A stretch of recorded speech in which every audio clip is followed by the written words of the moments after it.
Hello बच्चों, हाय। स्वागत है आप सभी का अपना चैनल एजुकेशन इज पावर में। तो प्यारे बच्चों, आशा है कि आप लोग स्वस्थ होंगे, मस्त होंगे एवं तंदुरुस्त होंगे और आपकी पढ़ाई एकदम बेहतरीन ढंग से चल रही होगी। ठीक है प्यारे बच्चों, हमने पिछले वीडियो में पार्ट 1 पढ़ लिया था, पार्ट 2 भी पढ़ लिया।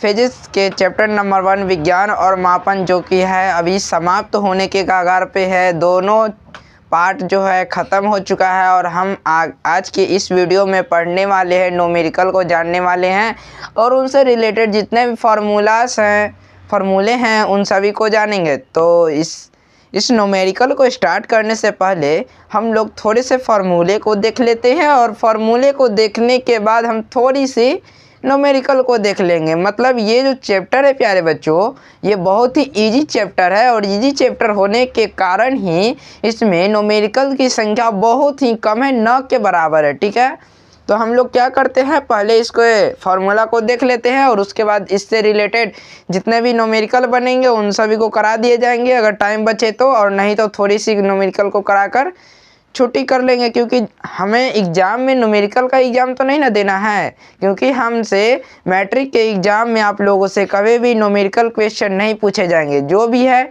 यदि आप पढ़ रहे हैं तो आप अपने नॉलेज के लिए पढ़ रहे हैं, अगर कोचिंग वगैरह पढ़ रहे हैं तो वहाँ पे एग्ज़ाम देने के लिए पढ़ रहे हैं, टेस्ट में अच्छे परफॉर्मेंस के लिए पढ़ रहे हैं।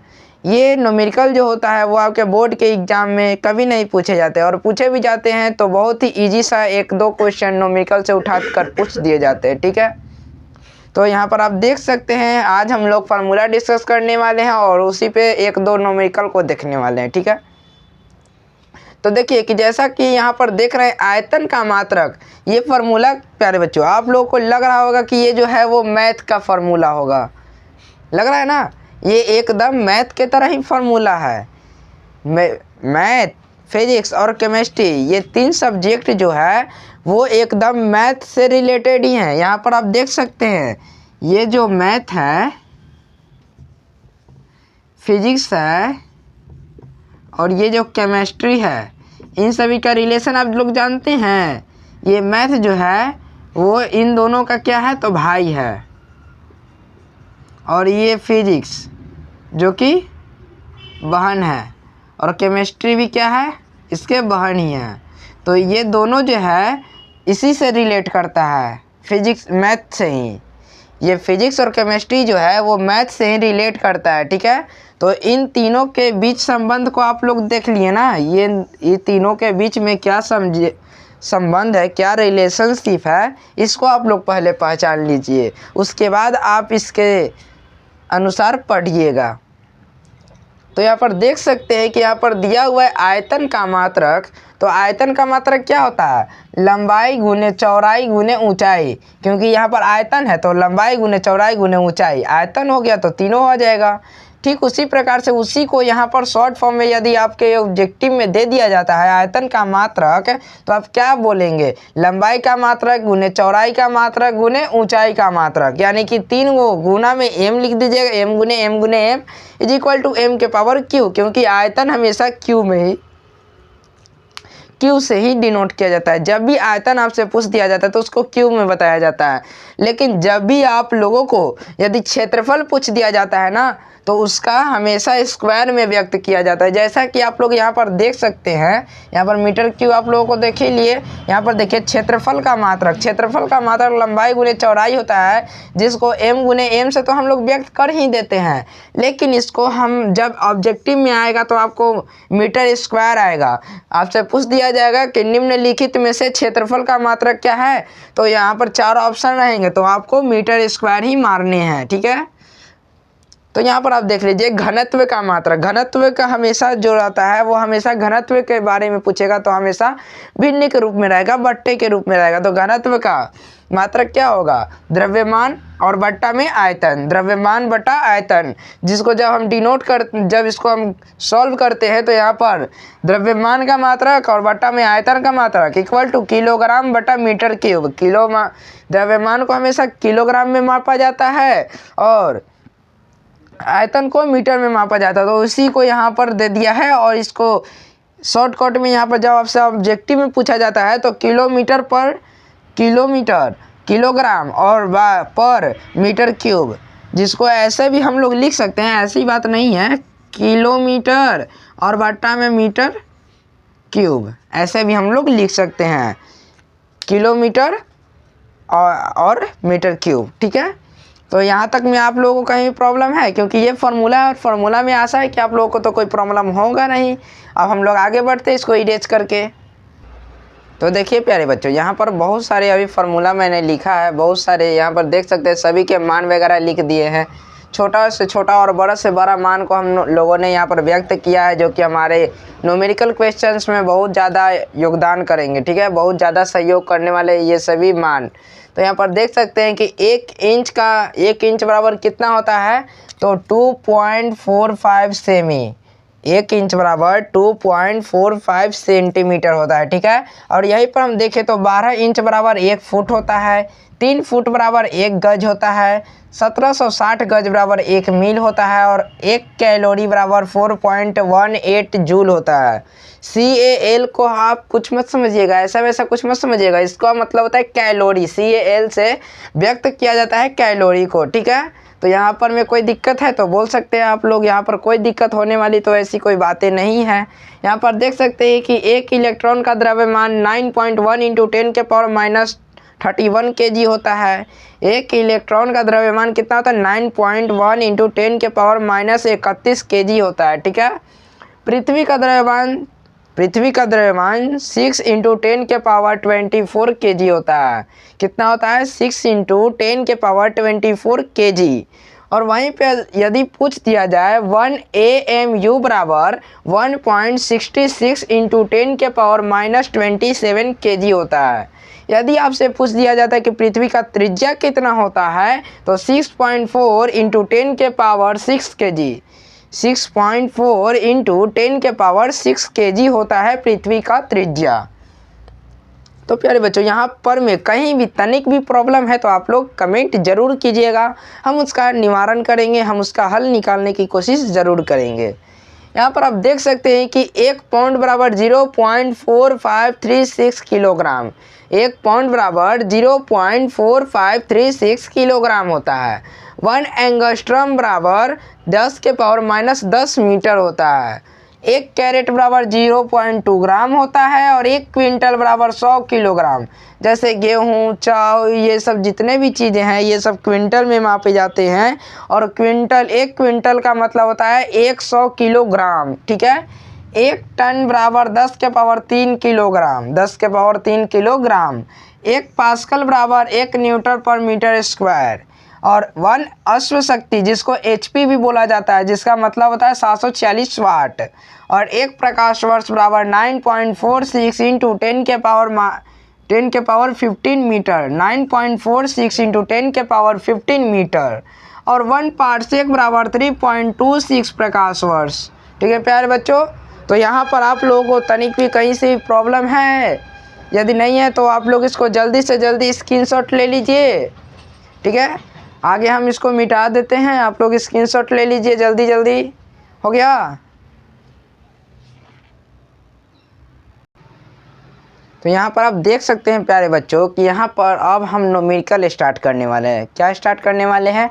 न्यूमेरिकल, जिसको हिंदी में बोलते हैं आंकिक प्रश्न, आंकिक प्रश्न बोला जाता है। और यहाँ पर हम लोग बहुत ही अच्छा सा प्यारा सा न्यूमेरिकल को देखने वाले हैं, जिसको देखकर जिसको अगर कुछ नहीं भी आता होगा ना, वो बच्चा भी इसको जान सकता है, समझ सकता है, और चुटकी भर में भी बना सकता है। किस में? चुटकी में बना सकता है, यू बना सकता है इसको। तो आप देख सकते हैं यहाँ पर K से केल्विन होता है और C से सेल्सियस होता है। ठीक है, यहाँ पर देखिए कि जब भी हम न्यूमेरिकल बनाते हैं तो ये हमारा स्टेटमेंट हो जाएगा। 0 डिग्री बराबर 0 डिग्री सेल्सियस बराबर 273 केल्विन। ठीक है, यदि आप लोगों को तापमान में परिवर्तन करना हो, जब भी आप करेंगे तो तापमान में ही परिवर्तन करेंगे। तो यहाँ पर देखिए, जब केल्विन से सेल्सियस में बदलना हो, जब कोई मान आपको केल्विन में दिया होगा और आप उसको सेल्सियस में बदलिएगा, तो उसमें आप क्या कीजिएगा? तो -273 कर दीजिएगा। ठीक है, और जब आपको सेल्सियस में कोई मान दिया हुआ होगा और आपको केल्विन में बदलना होगा, तो आपको सेम वही प्रोसेस कर देना है। क्या करना है? प्लस में 273 कर देना है। ठीक है, तो यहाँ पर आप देख सकते हैं, यदि हम यहाँ पर कोई क्वेश्चन पूछ देता है, यहाँ पर देख सकते हैं कि 300 को केल्विन में बदले। 300 को किस में बदलना है? तो केल्विन में बदलना है। तो हम क्या लिखेंगे? सबसे पहले हम क्या लिखेंगे? एक स्टेटमेंट लिखेंगे। यहाँ से हम इसको सॉल्व करना स्टार्ट करते हैं। हम लिखेंगे, हम जानते हैं कि क्या जानते हैं कि 0 डिग्री सेल्सियस बराबर 273 होता है। ठीक है, यही ना हम जानते हैं। हम जानते हैं कि 0 डिग्री सेल्सियस बराबर 273 होता है। तो आपको क्या दिया हुआ है? 300 दिया हुआ है। और अब देख लीजिए कि आपको केल्विन में दिया हुआ है ना, 300 को केल्विन में बदलना है। यानी कि ये जो दिया हुआ है आपको, वो सेल्सियस में दिया है, सेल्सियस में दिया है। 300 को आपको किस में दिया है? तो सेल्सियस में। ये सी जो है वो सेल्सियस को डिनोट कर रहा है। ठीक है, तो आपको सेल्सियस में दिया हुआ है और केल्विन में बदलना है। तो आप 300 में 273 को क्या कीजिएगा? ऐड कर दीजिएगा ना।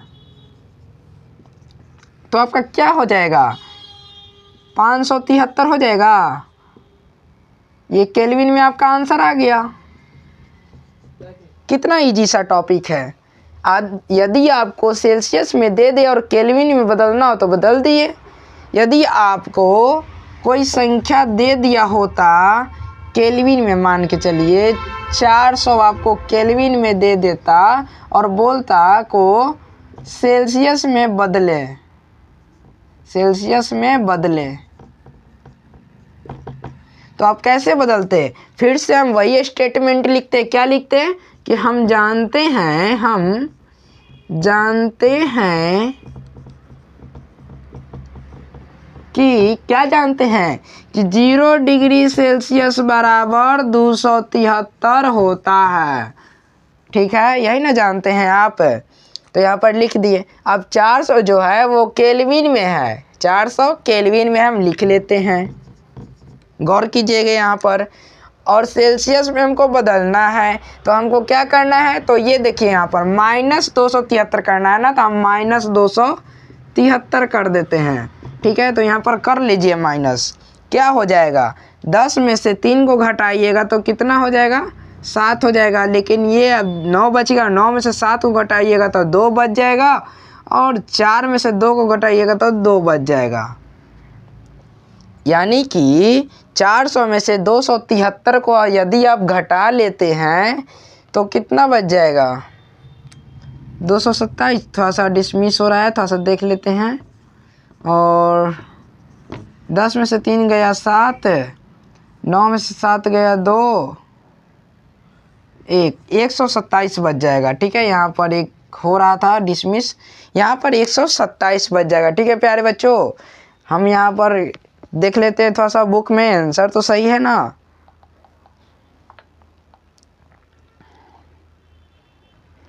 और बाकी का आप लोग यहाँ पर चेक कर लीजिए, क्या आप लोगों को यहाँ पर कहीं भी प्रॉब्लम है? यदि है आपको कहीं भी प्रॉब्लम तो आप लोग बोल सकते हैं बेझिझक। ठीक है, यहाँ पर आपका आंसर जो है वो सही है।